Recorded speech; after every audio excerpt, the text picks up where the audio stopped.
the surface, the ocean still remembers the sun, but that memory is fading.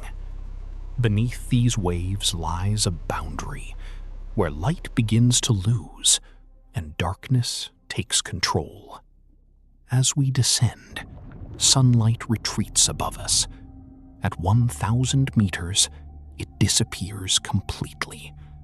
What remains is a world untouched by day. Here, sound is swallowed, movement slows, and the ocean becomes something almost alien. Then, something interrupts the silence. A signal.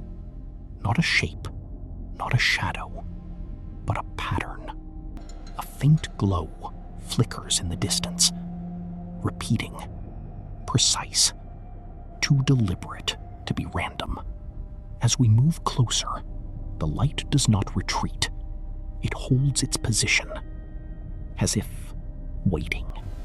But the closer we get, the less we understand. Shapes appear, then vanish. Fragments, without form. Then, the illusion breaks. The light reveals something impossible.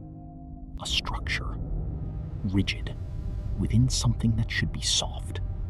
And then, it changes. The rhythm shifts, not randomly, but in response. From the darkness, life emerges, drawn to the glow. In a world without light, even a faint signal becomes a promise. It happens in an instant. No sound, no warning, only disappearance.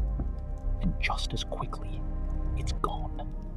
No trace, no movement, only darkness reclaiming its domain.